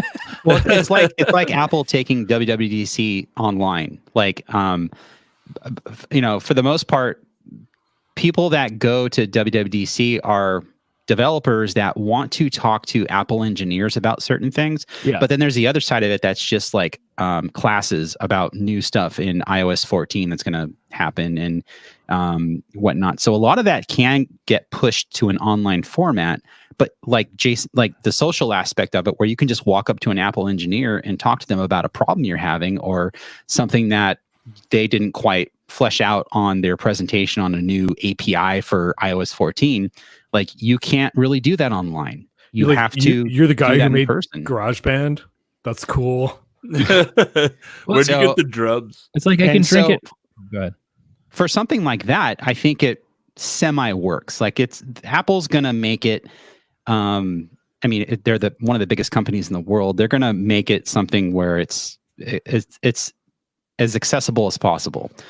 A beer fest is like as much as it's like a social thing, it's very individual too. Like you just show up and you don't have to talk to anybody. Your only job is to go around and sample beers. And for something like what Untapped's doing, where they ship you 10 beers, let's say, you're just sitting in your room drinking alone. And are you going to drink 10? Are you going to open 10 beers and waste all of that beer that you paid $100 for? I mean, that's exactly what I was going to say. That does sound kind of fun, but the beer list didn't really hit me. But like honestly, there's a upside to it that I can see, especially in that like, okay, you're going to drink whatever beer, and here is like such and such beer celebrity, like hey, Ken Grossman's here walking you through drinking frickin' Sierra Nevada Pale Ale. Like, that's cool, right? You're like hearing about it from the source and getting access to people you wouldn't normally get. So I can see that element being cool and fun, but it depends on what kind of person you are, right? Like the tickers that are just going to try as many beers as they can, like they don't replicate their experience, right? But the people that are like, hey, I want to see what David Walker has to say about the state of beer in the modern world, like you can service that customer at least. Sure. Right? Yeah. The whole virtual like festival thing is still something that I think, obviously we're in the early days of that because no one's done it. And it's just, I don't know. Personally, I don't think it's going to work out that well. At least with Untapped's approach to it, I don't see it being a thing because you're still going to even if they ship you, 10 beers, you're going to have to invite people over. And maybe in the future when, social gatherings, aren't a big deal, that's something that you could totally do. But right now, when it's just one person in a room that gets 10 beers, like it's kind of sad. Bear in mind, what are your other options? Sure, yeah. To drink with you guys. If they had a VR version and then you had like robots walking around an actual beer festival. Kyle makes a really strong point in the chat. I want to bring it up. That's what we're doing right now. Yeah, technically. But here's the difference, though. The difference is that the four of us are interacting. We're talking. We're enjoying. All those other things, it's going to be you watching them, not interacting. Like, there's no way you're going to do 1,000-person Zoom stream and everybody can talk. No, it's just going to be viewing a live stream, which is 100% less than what we're doing. Like, this is cool. I would do this any day if we had, like, just a capped number and people could hang out, or you had a moderator that was like muting and unmuting people, whatever. But when it's just like literally watching, and to your point, like the educational stuff, if I'm going to watch like a video, it doesn't necessarily have to be like live. I go and watch Ken Grossman, go through. But, well, okay, I get it. But see, we're not the viewers. We're interacting. Again, it's that social aspect of a beer fest where, like, when I go to a beer fest, generally this is what happens. I walk in with Jason or Greg, and I'm like introverted and I don't want to talk to anybody. And then I have a few samples, and I see some friends. John from Four Brewers. Hey, man. And I see some friends, and I'm like talking to them, and as the day goes on, you see more people, you talk, and the beer is like the social lubricant. It's the reason why you're there. But it's a very social experience, and GABF is the same way. Maybe not for everybody, but on that massive GABF scale, sound like a shit show, and I don't know that I'd do a virtual GABF. But if like a local brewery that I did like we did we actually streamed the brewery hosted share, and at that scale it's small enough that you can directly interact, kind of like we do with our audience, right? So I think at the GABF scale it probably becomes like, you're just watching a live stream of dudes being like, when I invented beer, that'd be amazing. Well, but to Hop to LA's point in here in the chat, like we see that chat and we're responding to it and interacting with it. And I know you're stuck wherever you are watching us just hang out and talk to each other, but at least we can like respond and interact, as opposed to if this, imagine, have you ever seen like a live stream of like the news or something? It's just like, there's no way. Or like, it's like when you're watching like Twitch. A Twitch streamer that's like super popular, like the comments just don't stop. And so I guess if there was someone to filter out comments, if that's what you were doing, like if you were even paying attention to the comments, but that would be something you could do. But it's, again, we're in like new territory with this new way of life that I think is going to be around for at least the rest of the year. And depending what happens in the fall, maybe next year. What sucks is, the Brewers Association relies on these events as their cash cow, and ultimately they can't have it. But to the end user, like, I'm just going to skip out on 1 year. Like, I'm not going to miss it for 1 year. I can go to the next one or the one after that. Like, if there is, it's no big deal for the end user. But for them, people who are holding events, like anybody who is just an event producer right now is screwed for the whole year. Well, even local business in Colorado that, depend on GABF when they come to town. Like the first place I think of is like Falling Rock. Like how packed they're always packed during that From week. 10 a.m. to 2 a.m. every day. Yeah, that's like a major source of their income, and that's gone. It's just gone. And that sucks. So, we can debate the online virtual thing, but like for people that depend on that crowd that come to Colorado to go to GABF, like they're kind of screwed at least this year. And they've already had this big like punch to their business with having to shut down. And it's just one more just piling on, Yep. It hurts. I know Oktoberfest was canceled in Germany. I was like, yep. But realistically, like let's say it's May right now, right? Like there's a beer festival in August. Would you guys go? Fuck no. Okay, well, again, it depends on what happens between now and August. Like if our numbers start going down as far as like cases go for COVID-19, probably not. But we're not even on a downward trend. We're still going up. Like, no, I'm not going in August, period. I had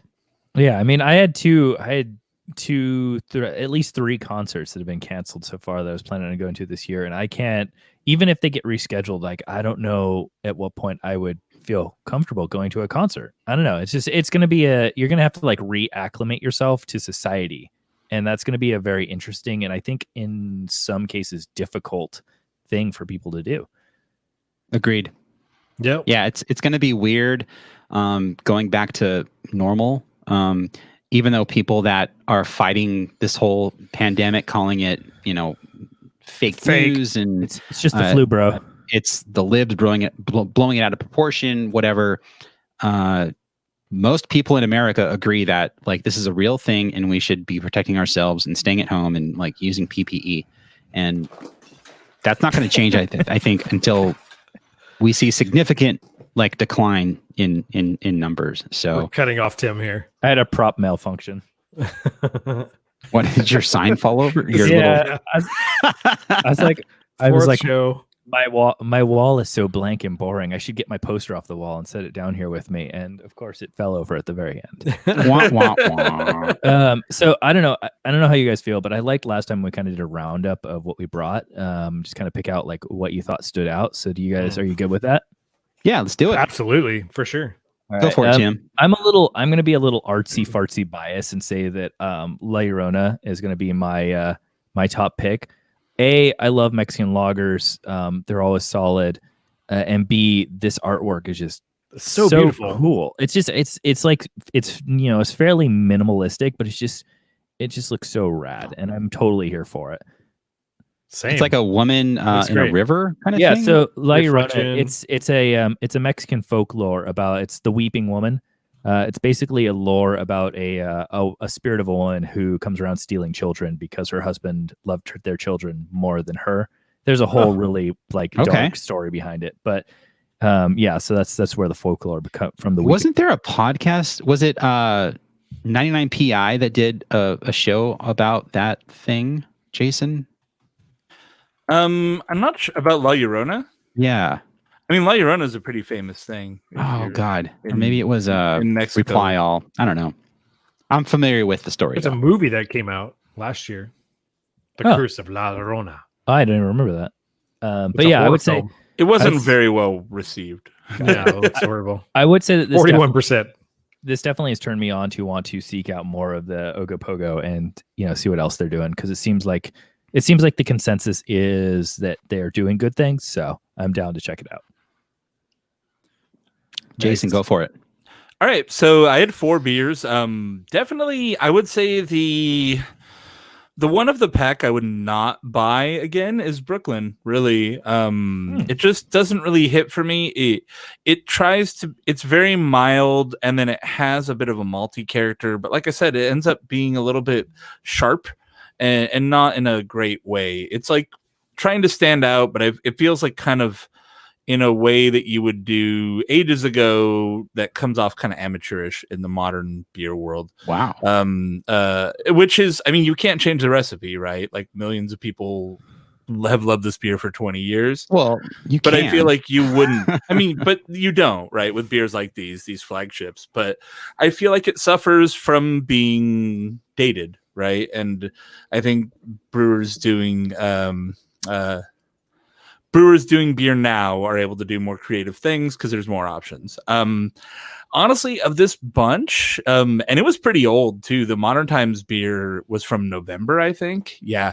But that beer just had a punch. It really had like a hot punch, a good presence there. I really like Taco Truck for being super drinkable. And Plenty for All had a little bit more character with the hops, but Modern Times is just probably a hoppier beer, which I love. So if I had to pick a favorite out of this bunch, it's Modern Times Ice. Cool. I would agree with you, Greg. Beauty. So the day that Brewery X opened, I had a Liederstein of their Helles, and was talked into it. I was like, no, I'm not going to have a liter of Helles on day one of your brewery. Yeah. There's no way. Give me a taster or whatever. I don't trust anybody to drink a liter of their beer on day one. But I got it. And I was done with it in like 20 minutes.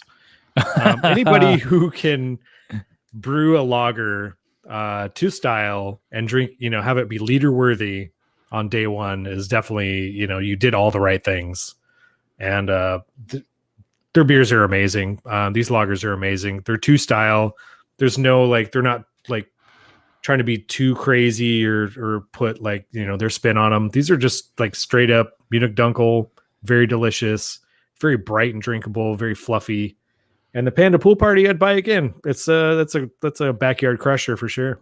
So it sounds like Burry X is a go-to spot for anyone in Anaheim that's looking for any beers. Brewery. God, they have 30 beers on tap, but it's no that Integrin Bierstadt collab, dude. There's nothing bad you can say about that. Cool. That was a whale. For me, I don't have a favorite. I mean, everything I had was really good. Hams is really good. Velvet Glow, I didn't. If you don't pick one, we'll kill them all. Sophie's choice. The Velvet Glow, I think, compared to the Hams, that was interesting because I kind of expected the same thing from Velvet Glow, just a good, clean lager. And I got something totally different. It was something that's super crushable, totally leader worthy. Really, really good. And then Hanami Haze from Suitwork. It's not hazy, and I don't give a shit. It's not. Yeah, it's the anti-haze. That's a good. Yeah, maybe call it the hoppy anti-haze lager. To me, it came off just like a really clean West Coast IPL. I'm still drinking it. It's fantastic. So everything I got was awesome. So I have plenty of beer left over in my fridge. I have a 6-pack of Coors Banquet. I have 5 left of the Hams. And I picked up a couple cans from Bottle Logic too. They did a version of the All Together beer that Other Half did as a collab for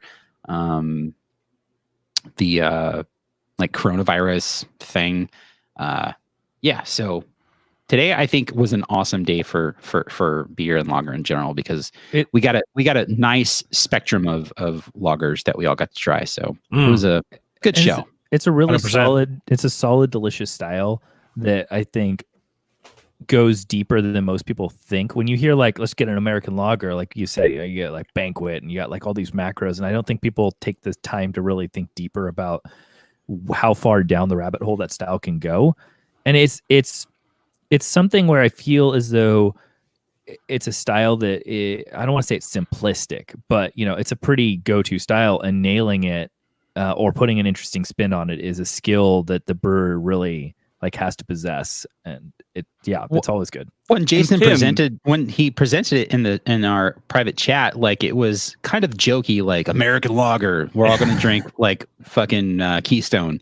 And it was just when you think of it on a surface level, that's what you think of, just macro American lager. But you're right, Tim, if you dig down, you can find offshoots and different styles and different takes on lager that are technically American lagers, but they're hoppy or they're really malty or they're really clean. They're Mexican style. It's all over the place. What if I told you that I actually thought of that and that was the point? So I think you said not IPLs, and I got the real friends were the beers we drank along the way. Yes. Nice. Let's just say it was nice getting away from the stereotypical hoppiness and just having something refreshing. That's how I felt about the Hef show last time. It was that was a style that we hadn't done, so it was just cool. Classic beer styles are great. Yeah. Starring me, I'm Hef. All right, we're gonna end it there. Sweet. Before we go, I want to give a shout out to some people on Twitch. We've got Kyle from the chat who converted from a Twitch Prime sub to a Tier 1 sub, so thank you. Wow. We've got Rock City and Bebop that gifted a Tier 1 sub to Hopped LA. And if you don't know who Hopped LA is, it's some local homies that cover... Oh, there it is. That's the Hopped LA shirt. They cover the LA beer scene, and they're way more popular on Instagram than we are, so check them out. Did you notice that? Hold on. Rock City and Bebop subscribed at Tier 1, and this is their 4th month of subscribing Damn. to the Wow, Twitch thanks, channel. Rock So City. thank you so much. And that's it. So Jason, go for it. Hop Delay made a note in the chat that the art on Tim's cans that he likes so much was actually done by their brewer at Ogopogo. No way. That's Yeah. such a beautiful thing. I'm cool going, note in the chat. I didn't. I'm gonna go That's a seek that beautiful out. thing. 'Cause I mean, it's two dudes, so I gotta go figure out which one. That's is so the rad. artist and follow his stuff, because as a designer and an art nerd, I am down to check that out. That's so cool. Burf. Yeah, this was a good show. This was fun. Really big Stopping. shoe. Stopping? We're stopping it. Yeah, stop recording. No. Stopping. Stopping. All right.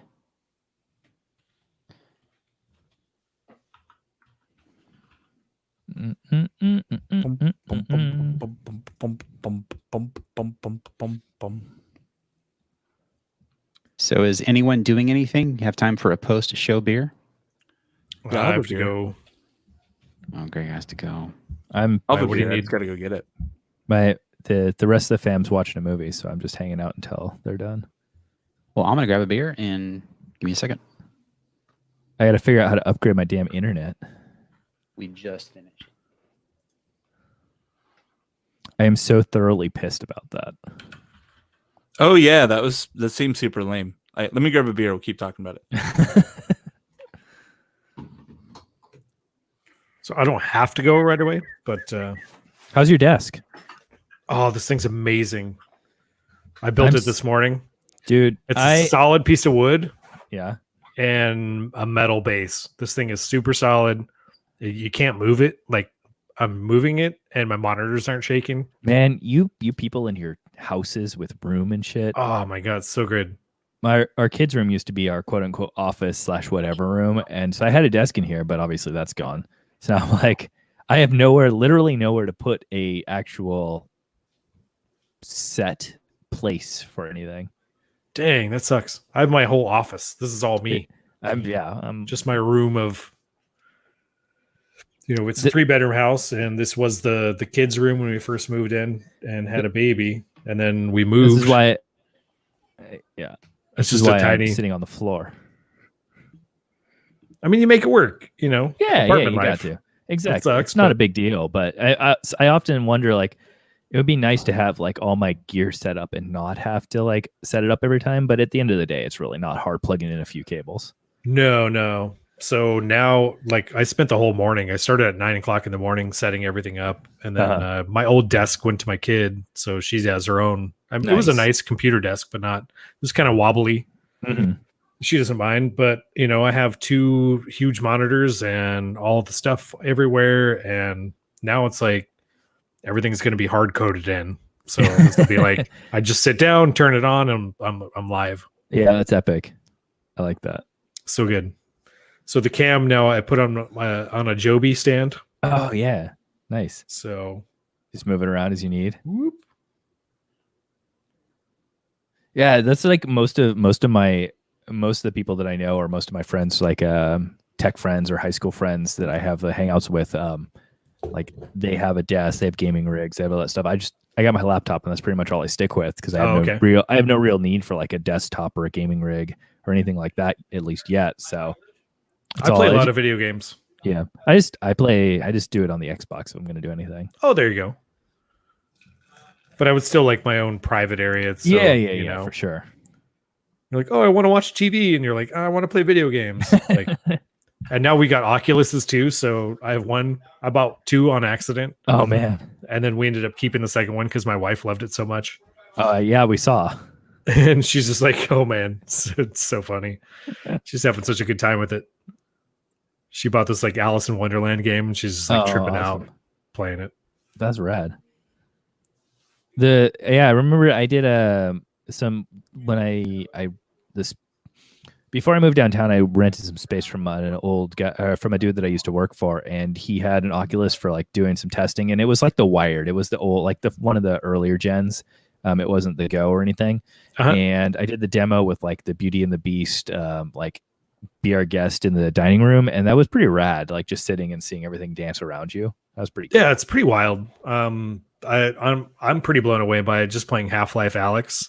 Oh yeah. Like worth it. Like I was a huge Half-Life fan, and like going into that world, into a 3D environment, and like doing like holding a gun out and like reloading it and pulling ammo out and loading it and cocking it again, like it's so visceral compared to like mouse and keyboard. Yeah, I can only imagine. That's so funny. So Half-Life was like I don't want to say my gateway game. Like Wolfenstein 3D and Doom 2 were like my gateway games, but Half-Life was the one that really hooked me and all the mods and everything. So like I played the crap out of that. Recently I remember reading about Black Mesa, which was like the high def like remake of it. And so I was like, oh shit, I've got all this time, I'm bored. I'm gonna go get that and play. And I went to Steam, like, okay, quick buy, good, cool. I'm gonna commit and do it. I was like, oh yeah, I have a Mac. I can't fucking play that now. So I was like, rip. Yeah, they gave me a refund, which was cool. It was a really easy process, but I was just like, oh fuck, that sucks. I forgot I've been on Mac for so gaming. Long.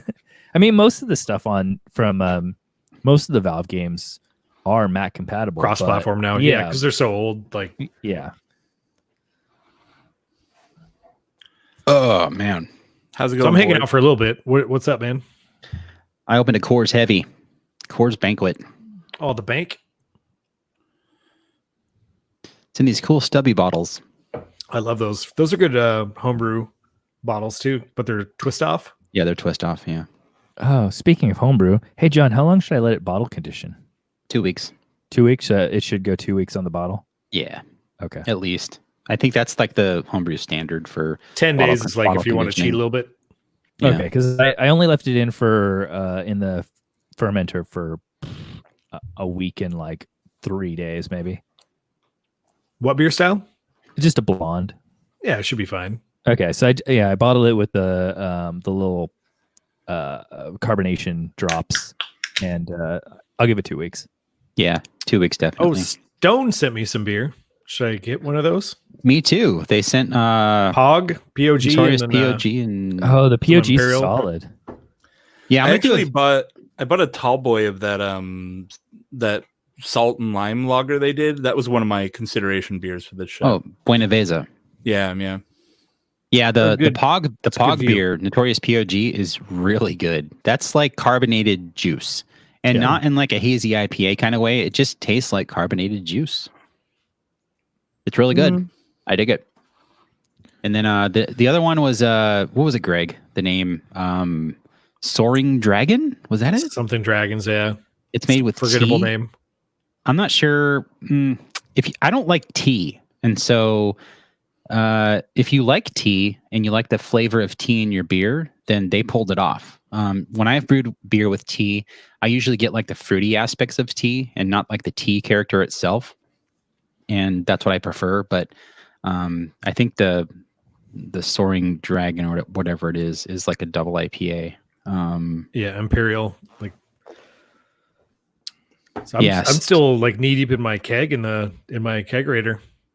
Like an Asylum IPA.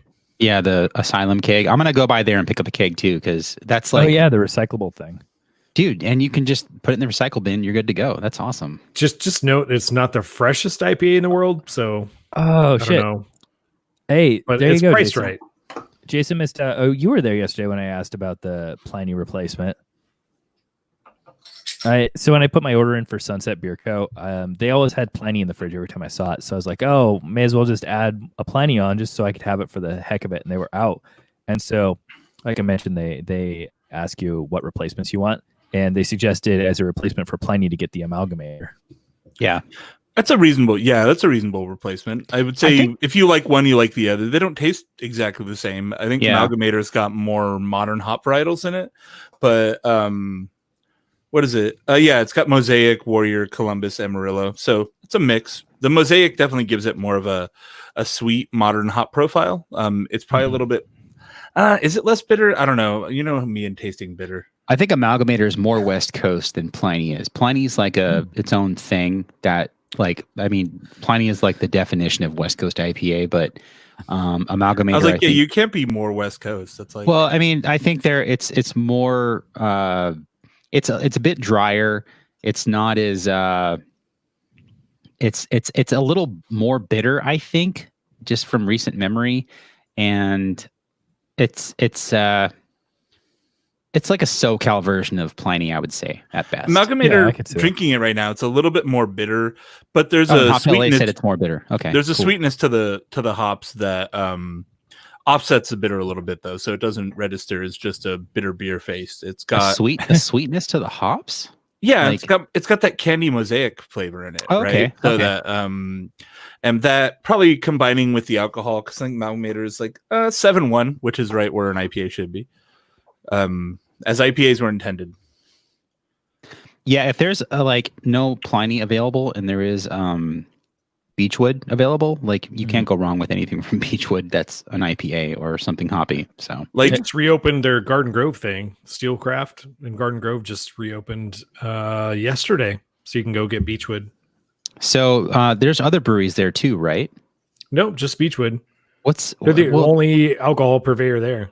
Oh, what am I thinking of? The spot Beechwood that in Huntington was open. I went there. Well, not. Yeah, they're doing takeout. Yeah, Steelcraft is sort of like a packing house sort of situation where there's restaurants, and I'm thinking of the spot where Smog City was. What's their other location? that's Smog City has a Steelcraft as well in Long Beach, Bixby Knolls, and the one that Beechwood is at is where? Garden Grove. Oh, okay. They just opened like 3 or 4 months ago. That's my confusion then. Okay. It's a great location. I have yet to go to either. So, in my opinion, if El Segundo, Beechwood, Pizza Port have an IPA, it's going to be like, you don't have to check. Like, it's good. Yeah. Like, those breweries just hit home runs on IPA over and over again. And like, they don't miss. They really don't. So, assuming it's fresh. Yeah. Or within 2 months. Yeah. Yeah. I got to do a homebrew by committee. Let me find out what styles I got, and then I want to hear what I should do next. Don't go Weizen. I have 3 more kits, and I have to figure out which one I want to do next. Oh, you already bought the kits. Okay. Yeah, I was like, I got all this time in the world. Let's just get 4 kits. 4 brewers, 4 kits. Yeah, exactly. 4 kits. I don't remember which ones I got, so. Yeah, we can dead air. We're just bullshitting now. So honestly, if we dead air during the podcast, I think I have a edit it out. So yeah. So I think I have a pale, a hef, and a stout. Stout. I've never done anything darker, so that's kind of what I was thinking. It's easy, man. Stouts are easy. Yeah, but to be honest, everyone's always like, "Oh yeah, IPAs, you can hide all your flaws." No, IPAs are really hard to do good. A stout, like, I mean, as long as you don't fuck it up, it's cheap because hops are like malt is cheap. And also, I think the water profile in California is more like bicarbonate heavy, so brewing a stout is actually you end up with a good one. Yeah, the dark malts, the acid in the dark malts kind of balance out the water. I remember I made a Guinness clone, and like all my friends were like, "This is so much better than regular Guinness." Oh my god, I love this beer. I was like, "All right, I did it." You should start a brewery, right? All right. So I guess I'll do the stout and figure out what the problem is. I get these kits and I was like, okay, what else can I add to it? So maybe I can find some vanilla or some coffee or something and see what I can do with it. Or just make a stout. Uploaded. But what's the fun in that? A British mild is really good. Oh yeah, British mild is super good. British porter is really fun. Check out the recent episodes of Brewlosophy podcast. I think they dove into like a brown porter, something like that. Nice. Yeah, really I want to quick and dirty. I want to at some point I want to be able to graduate to the level of either get the ingredients for a recipe or come up with your own, as opposed to just, hey, here's a box with all the shit you need. Honestly, like, there's no shame in that game. Like, I mean, sure, but it's still, I feel like you can tweak and play more. I don't know. You can, but I mean, at a 1 gallon level, you don't have much room to tweak. You know what I mean? It's I don't know. Yeah, I mean, throw in some Matuika. Yeah, you got to upgrade to really Matuika. have you got to upgrade back up to like a 5 gal to really be able to. 3 gallons is a sweet spot. That's true. My whole thing is You can brew in a bag really easy with a 3 gal. Like until you've completely mastered it, where you're like, you know what, I'm reliably brewing this shit really well. Don't fuck with it. Like, just try to do the brewing classic styles recipe. Is kind of that was my approach, at least. Honestly, when I did my my lager, my first lager ever, that's the book I went to, and it's super simple. Like, what was the first beer you ever made, John? Me? First beer style. Technically, it was with Steve from NBT, and it was a stout that it was awful in the end, but it was a stout technically. And then on my own,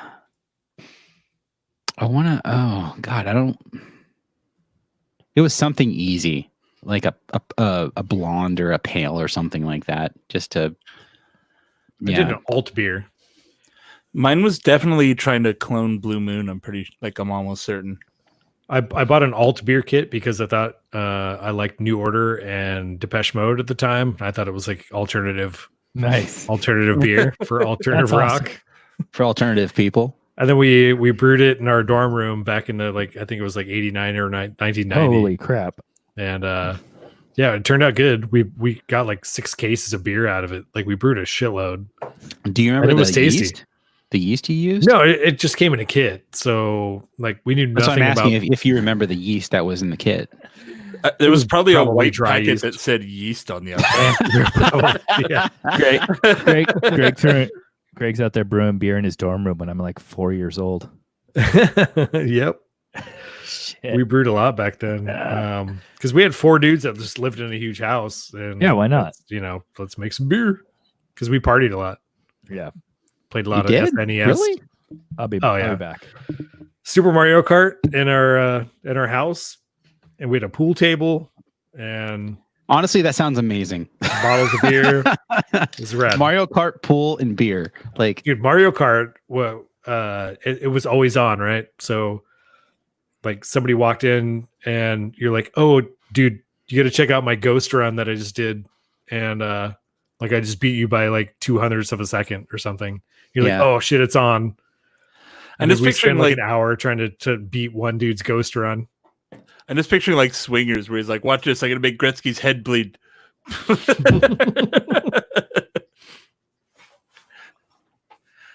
Oh man, those SNES days were the best.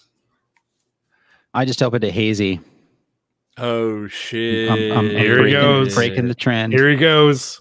It's this is from He's gonna have a nap. He's gonna have a hazy nap. Slice and Bottle Logic. I've never heard of Slice. What's Slice? Never heard of Slice. Yeah, I don't know. Try to get it. It's like Bottle Logic is super rad, but I'm like not on the radar at all. This was just at Labo, and I picked it up. So, 8%. Let's see. Lincoln, California? Where is that? Lincoln. Abraham? Dude, my dogs killed another opossum last night. Your dog killed a possum? Another opossum. They kill Your opossums, little dog? The 3 of them. They get together and they take them down. Oh, they're a gang. Wow. Yeah, this morning my They're a wife's posse. like, yeah, there's something dead out there. Like, fuck. Dude, it's pretty Gotta tough go to take kill care. a possum. Like, one of my friends, I watched him beat a possum with a baseball bat, and the possum walked away. Well, Like- yeah, the trick is to break their neck like the dogs do. Jesus Christ. That's all they do. They grab them by the back of the neck and they shake the shit out of them. And they're like, But the possum's basically the same size as your dogs, right? I don't know how they do it, man. But there's dead possum. I had to go clean it this morning. Wow. That's amazing. That's number 11 or 12. Holy shit. They just take them down. God damn. Your dogs are fucking hardcore, man. Like, don't step. You can climb on the fence all you want. We'll get you. We'll get you one day. You walked in the wrong backyard, possum. That's what happens. They catch them. And there's one dude I left for work. like 3 or 4 days ago, and I open I leave at 6:30 in the morning, and there's the thing was like a raccoon. He was like, I don't know, like 2 feet long, big ass head, like super beefy, and he was just standing like 3 feet from me. I'm like, hey, what's up? And he's like, what's up? I'm like, just trying to go to work, dude. He's like, me too. And I locked the door and I like walked away, and he's like trotted away. It's like fucking possum, dude. And then big old pair of balls on him. Then your dogs descended from the roof to smash. This is the front yard, thankfully. I'm like, shouldn't you be asleep? Aren't you a nocturnal animal? Goddamn possums. Greg's dogs come walking around the corner. The possum's like, oh fuck. They use some sort of high pitched thing to keep them all out of Disney, and they just send them into Greg's neighborhood. What sucks is opossums are so good, like they're beneficial animals to have in your environment. Yeah, like they're really good animals. they clean up dead fruit and shit all over your yard, and they eat bugs. Yeah. They're like eat fleas and ticks. They're like spiders. Like spiders are beneficial, but everybody's like, kill the fucking spider. I'm like, no, fuck, keep the spider alive. Sarah puts them in a cup and then puts them outside. Yeah, that's what I do too. I had one spider. I don't know what kind it was. I'm like, hey, bro, hang out up there. Sorry, Don. Please kill the mosquitoes. It's okay. Typically, we get like pretty docile spiders that are just like, oh, you caught me. Oh, I'm dead. And I saw one on the wall behind my TV, and it was kind of like you have spiders that have really thin legs that are meant just for walking, and then you see spiders that are small but have really thick legs that are meant for like scooting and jumping. And this spider had those kind of legs. And so I saw the spider and I'm like, oh, wow. Like I didn't want to kill it because it was on my wall, and I didn't want to like stain my wall with spider guts. And so I tried, I was like, you know what? I'll take the risk, whatever. Like I grabbed a paper towel and I went up to the spider, and I got within a foot of the spider, and it was like, what the fuck's going on? Just like moving fast. I'm like, oh no, this is not good. And so I tried to kill it. It fell down below the entertainment center and jumped onto one of my shelves where I have like a speaker or something, so I could see it chilling there. I'm like, all right, this is my chance. Grabbed another paper towel. I was using the light on my phone to like show, to see where it was at.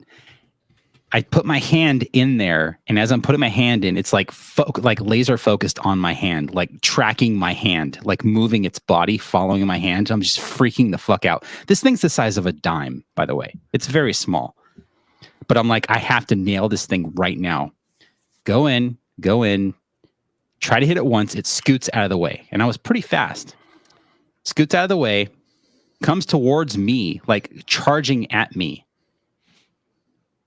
Freak out, pull my hand out. I'm like, okay, we're just going to settle down for a second. I came in at a really weird time.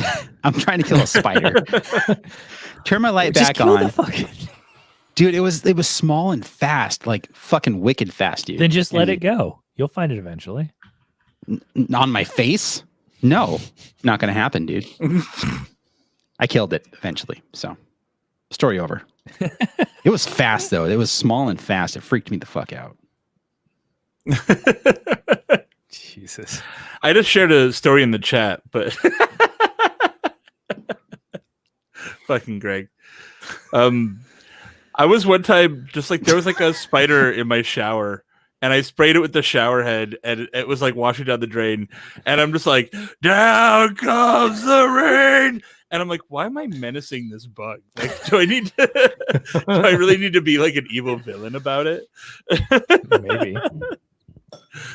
My son's like he loves spiders, and if there's one in the house, usually he's like trying to get it out. He wants me to like get it outside. Most of the time I try to. Like I've always been that way. I'm always like, okay, I gotta get something, I'm gonna catch it and like throw it outside. Unless it's like there's no other choice. It's in a bad spot and you just gotta get rid of it. But he took a Zoom class where like this person taught them about tarantulas and shit, and it was pretty wild. Honestly, I usually just leave them be. I'm just like, you know what? You hang out up there, I'll hang out down here. Let's not fuck with each other. Yeah, you eat the flies, and I will leave you alone. Yeah, we have a non-aggression pact. Yeah, exactly. If I find you anywhere lower than the ceiling, then we've got a problem. Yeah, like if you're in the bathtub, it's like, well, you made your bed, motherfucker. I've had them run across my head in the night. I'm like, I'm pretty sure that was a spider. Nope. Yeah, I'm not down with that one. Like, Yvonne was in her office, and she put her glasses on, and there was a pincher bug crawling on the inside of her glasses. What the hell's going on in your house? Well, okay. Moreno Valley. Typically here we have a lot of ants, and I've had Terminex for 2 years now, and they do a really good job. But Yvonne's been working in the backyard, and in the backyard we have these like I had these they're called, I think, peely logs. They're like redwood logs that I use for like separating like the grass from like the dirt part, and they've rotted over the last 15 years, and it's a great environment for pincher bugs. And so she's like, we got to get rid of these logs. Like they're just, they're deteriorated, they're rotten, get rid of them. Well, they live in those logs. And so she'll take a hammer and just like slam a log with a hammer, and thousands of pincher bugs come out. And they're like, what the fuck is happening? Like, we live here. And so they just naturally migrate into the house. And so next time Terminex comes out, we have to tell them, like, look, we have a lot of pincher bugs. Like, you need to go extra hardcore on the stuff around the house, and it'll be fine. But I shared a photo of Greg on the yeah, that's Greg. That's me. Greg is asleep. So yeah, she had one on her glasses, and she freaked out. I would freak out if I found something like that. Fuck on my yeah! glasses. Fuck that. So the best spider story I have is it was Christmas Eve. I don't even know, many years ago. We would go up to my wife's grandparents' house on Christmas Eve and stay the night for Christmas morning. And this was when her and her brother was there. And so I think everybody was asleep, and her brother and I were up playing Call of Duty, like getting some like bro time in.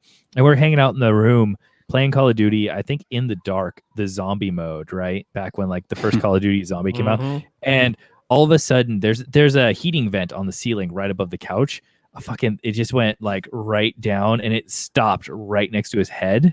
And he's like afraid, like definitely afraid. And he just hung out there, and he just saw it, and it was just panic. Like just, it was, yeah. That's perfect. That's so perfect. That's so good. Fucking bugs, man. Bugs and possums. Goddamn possums. Possums eat the bugs, though. Hot possum talk. Hot possums. Yum. All right, I think this is a good spot to end it. Send it. And I'm gonna eat some hamburgers and Yum. Well, I want to give a shout out peach to cobbler. Kyle's patreon.com/4Buicks that he posted in the Discord. Really tickled me. I must have missed that. With the kicker of Bew the ick out of it.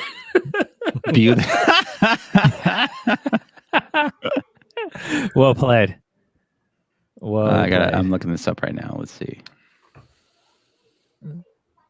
That's priceless. Oh my god, all the memes that we talked about during the entire session. Good job, Kyle. Man, he's on it. Kyle in the chat, crushing it as always. All right, guys, good show. Had fun. Monkfish. If you guys don't like the Four Brewers podcast, then you ain't black. Whoa. Stop it. Too far.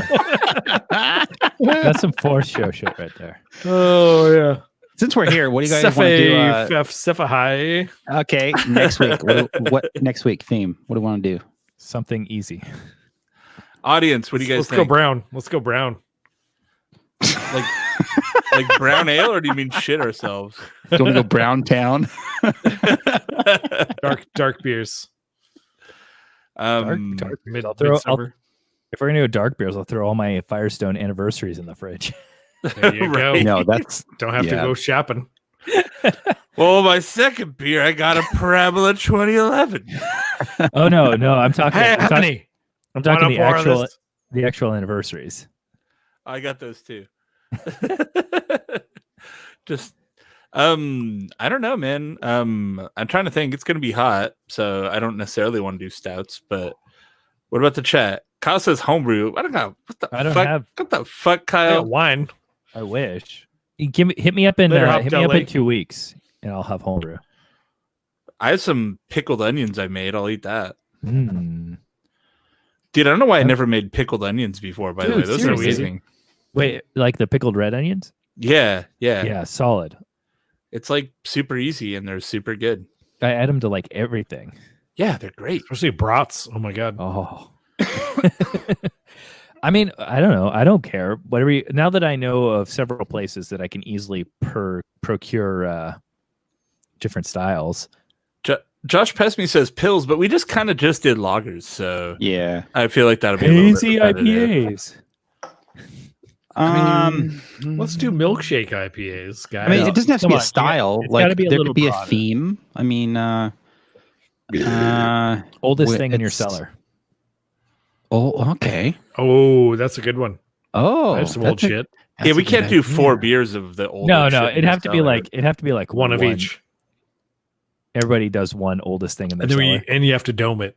See, that's a good idea for one show in the studio. No, it's not, because we don't have to drive if we drink a full bottle of Parabola Right. here. But Yeah, you'd want and to I could dump share it if I don't want it. I had the thought of, so the thing I was thinking was like oldest, newest. So like pick your oldest thing you have and the newest thing you got. That's kind of fun. It was, I don't know. Um, It could be totally crap. I was just throwing it out there. No, it's No, actually kind of a fun idea. I like it. Let's so we need 3 beers. So oldest. How about oldest? What you think is best, and then newest. What is what you think is best qualify as? Just like your well- all-time favorite? No, you have a beer in your cellar that you think you have cellared properly, and you think it's going to be awesome. I I don't have that beer. was going to say, What are we watching here?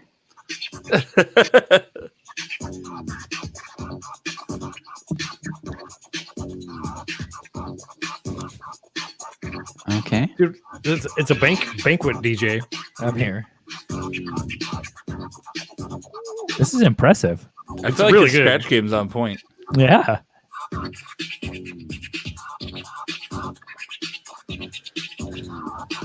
All right. Okay. So anyway, Beers of the 80s. do we like that at all, or what? I mean, honestly, I don't know that we necessarily even need to have 3. If we do bigger beers or whatever, just because, I mean, does it really matter? They count. We can fill with banter. Yeah.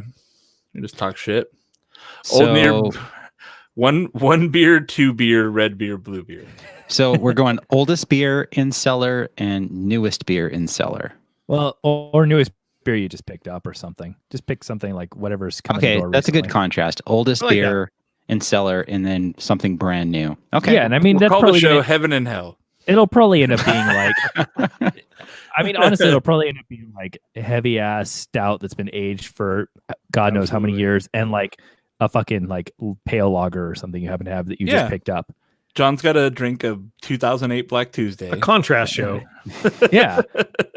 And it doesn't have to even be the same style. I mean, I don't know. I was just thinking for fun. I thought it would be cool to just like, No, that's a Honest- fun concept. I like it. honestly, the idea of seeing what you guys have that's like the oldest thing is kind of cool. I'm down. Let's do it. I've got like a 2012 something that's probably terrible. So we'll see.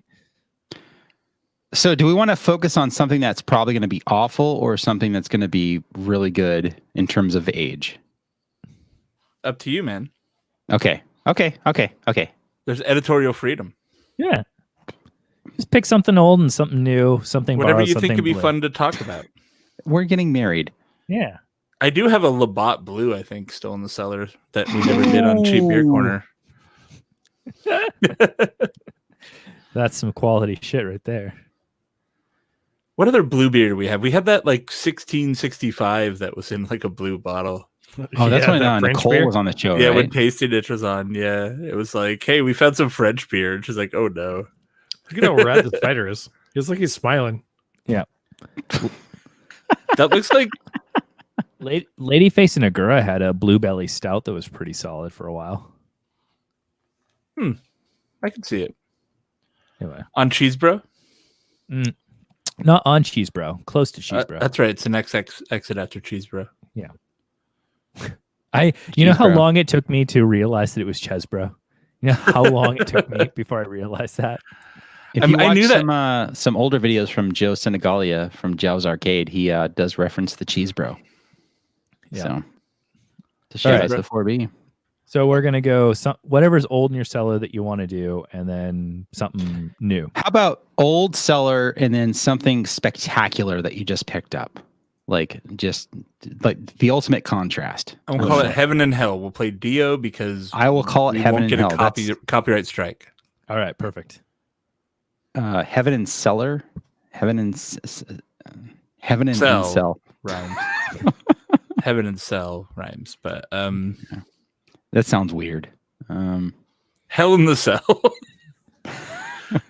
In 1998, The Undertaker threw Mankind off Hell in the Cell. That's right, Hell in the Cell. And he plummeted 15 feet through an announcer's table. Hell, dude, that's the name. Hell in the Cell. Yes, I'd love it. I'd love it. No, man. Hell in the Cellar.